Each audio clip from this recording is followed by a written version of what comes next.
Power sector से आगे निकलते हैं। पावर सेक्टर पे इतना ज़्यादा टाइम हमने इसलिए भी लगाया बिकॉज पावर, अगर ये कहा जाए कि हमारे मुल्क का सर्वाइवल जो है वो पावर सेक्टर पर है तो ये गलत नहीं होगा।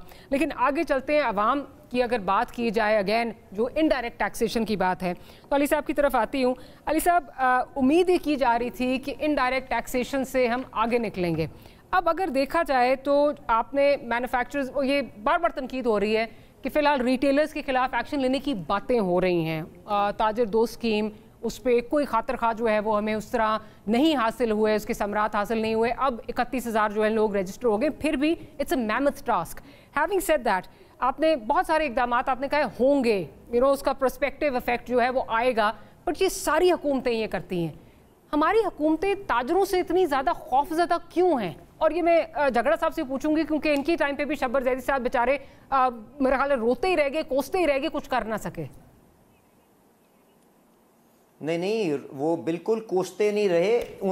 इन्होंने शब्बर जैदी साहब को अपने गवर्नर हाउस के अंदर ताजरों से मार पड़वाई, ये हकीकत है। अच्छा, गुजारिश इस तरह से है कि बिल्कुल एक मुनज़्ज़म अंदाज के अंदर इस सारी की सारी कैंपेन को आगे लेके जाया जा रहा है। और झगड़ा साहब की जो पुराना एम्प्लॉयर है मैकेंजी, आज वो एफबीआर के अंदर एंड टू एंड डिजिटाइजेशन का पूरा मास्टर आर्किटेक्चर ड्रॉ आउट कर रहा है। और शहबाज शरीफ साहब की स्पेशल रिक्वेस्ट के ऊपर bill and gate Melinda foundations जो है is footing the entire bill which is in millions of dollars. तो एंड टू एंड डिजिटाइज किया जाएगा इस सारी की सारी एक्सरसाइज को, ताकि ह्यूमन एलिमेंट खत्म हो। अब जो आपने बात की कि जी आप डायरेक्ट टैक्सेशन के ऊपर प्रोसीड कैसे करने जा रहे हैं, देखें ये जो होल्डिंग टैक्स और ये जो फाइलर नॉन फाइलर के अंदर आपने प्यूनिटिव फर्क डाला है ना, इसके पीछे मंतक ही ये है कि जो नॉन फाइलर्स हो they are forced to go into the आपका डॉक्यूमेंटेड इकोनॉमी। और अगर नहीं जाएंगे और वो नॉन फाइलर्स प्यूनिटिव, आप नॉन फाइलर की बात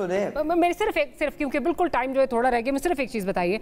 आपने एक जो प्यूनिटिव मेजर आपने बात की है, नॉन फाइलर अगर रिटेलर है तो उस पर मैन्युफैक्चरर जो है वो तकरीबन 2.5% जो है वो उस पर टैक्स लगा सकता है। But at the end of the day ये मैंने देना है, क्योंकि वो नॉन फाइलर जो है उसने अपनी कमोडिटी की प्राइस जो है वो बढ़ा देनी है, तो मैंने ही वो टैक्स देना है। इसलिए इनडायरेक्ट टैक्सेशन की बात कर रही हूँ, उससे उसको कोई नहीं रोक सकता।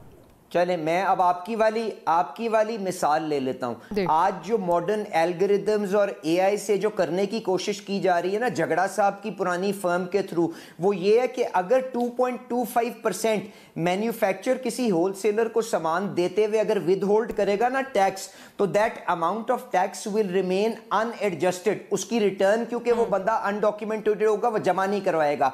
तो अगर वो जो डेटा पॉइंट हमारे पास मौजूद है उसको लेके कंज्यूमर रहा है ना, तो सुन ले जी मैडम, एक सेकंड लेट मी कंप्लीट। वो जो डिडक्शन होगी जो विद होल्डिंग टैक्स की, वो एक डेटा पॉइंट बन के आप उसकी इंप्यूटेड इनकम कैलकुलेट कर सकते हैं। तो जब उसकी इंप्यूटेड इनकम कैलकुलेट होगी कि जी आपने 2.5 लाख रुपए का अपना विद होल्डिंग टैक्स जमा कराया था, इसका मतलब है 20 लाख रुपए का आपने कारोबार किया था, देन एक एल्गोरिदम के थ्रू आपको उसका जो टैक्स का नोटिस आपके सेंट्रलाइज्ड ऑफिस से भेजा जाएगा एंड फील्ड फॉर्मेशन को सिर्फ और सिर्फ उसकी enforcement के लिए जाएगा। And that is how you will document the economy. And McKinsey की मदद के साथ visibility dashboard to the highest constitutional office of the land तक जाएगा। मेरे पास push that nudge will be there कि आप लोगों को डॉक्यूमेंट कर सकें। तो इट इज दैट कर सकेंगे, ठीक है, चले कैरेट एंड स्टिक